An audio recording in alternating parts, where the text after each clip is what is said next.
اللہ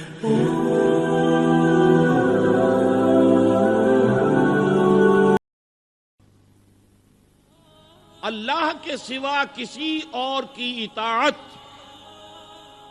جس سے اللہ کی معصیت لازم آتی ہو، شرک۔ لا طاعت لمخلوق فی معصیت الخالق، مخلوق میں سے کسی کی اطاعت نہیں ہوگی کہ اس معاملے میں جس میں خالق کی معصیت لازم آ رہی۔ ہاں، خالق کے احکام کے اندر اندر والدین کا حکم بھی مانو، اطاعت کرو، اساتذہ کا حکم مانو، کسی اور کو اپنا لیڈر مانا ہے اس کا حکم مانو، لیکن ناٹ بیونڈ وہ جو سرکل ہے کتاب و سنت کا، اس سے باہر نہیں۔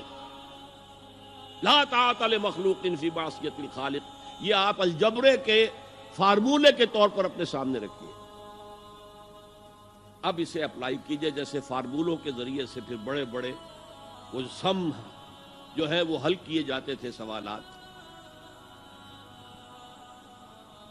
صبح کا وقت ہے، آنکھ بھی کھلی ہے، کوئی اذان کی آواز بھی کان میں آئی ہے،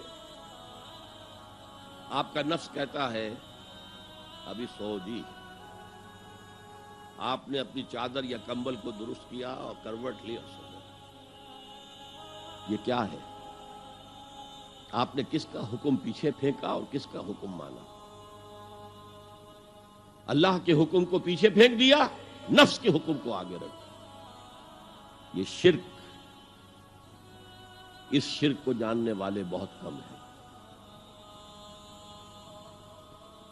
مولانا روم نے خوب کہا تھا، نفس ما ہم کم ترس فرعون نیست لیکن ایراعون نیست۔ میرا نفس بھی فرعون سے کم نہیں ہے۔ فرعون نے کہا تھا نا، الیس لی ملک مصر وہذہ الانہار تجری من تحتی، کیا اس ملک کے مصر کی حکومت میری نہیں ہے؟ اور سارا جو یہ آپ پاشی کا نظام ہے، انہار کا نظام ہے، وہ میرے کنٹرول میں نہیں ہے؟ جس کا چاہوں موگا کھلا رکھوں، جس کا چاہوں بند کر دوں۔ یہ تھا خدائی کا دعویٰ، انا ربکم الاعلی۔ تو مولانا روم کہتے ہیں میرا نفس بھی اس سے کمتر نہیں ہے۔ وہ کہتا یہ جسم میرا ہے، اس پر میرا حکم چلے گا، میں نہیں جانتا کون اللہ کون رسول، کیا حرام کیا حلال۔ تو فرعون سے کم تو نہیں ہے میرا نفس، لیکن ایراعون اس کی بہت مدد تھی، فوج تھی، لاؤ لشکر تھا، تو اس نے زبان سے بھی کہہ دیا کھل کر انا ربکم الاعلی۔ میں مسکین ہوں، غریب ہوں، میرے پاس کوئی طاقت نہیں ہے، میں زبان سے تو کچھ نہیں کہہ سکتا، اندر سے میرا نفس یہی کہتا۔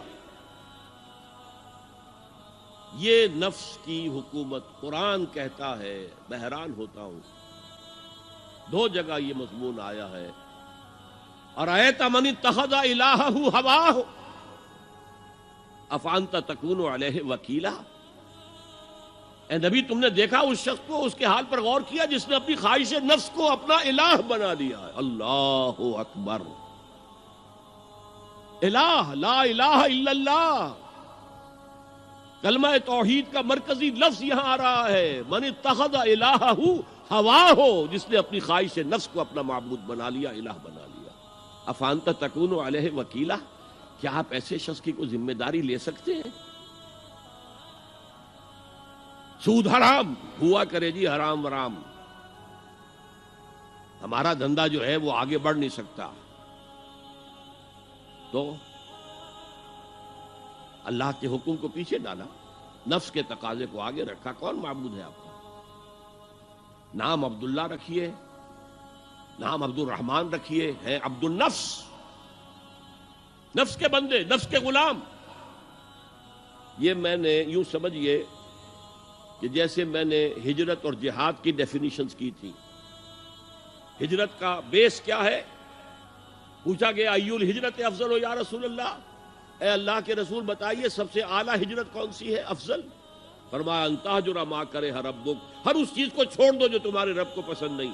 آج رات ہی سے آپ ہجرت شروع کر سکتے ہیں۔ جائزہ لیجئے کیا کیا چیزیں میری زندگی میں خلاف شریعت ہے، جو اللہ کو ناپسند ہے، فیصلہ کیجئے کہ آج کے بعد نہیں ہوگی۔ ہجرت شروع ہو گئی، افضل الہجرہ، سب سے افضل ہجرت شروع ہو گئی۔ لیکن ٹاپ پر لے جائیے تو یہ ہجرت جب اللہ کے دین کو قائم کرنے کی جدوجہد اس مرحلے پر آ جائے کہ اب باطل کے ساتھ ٹکراؤ ہے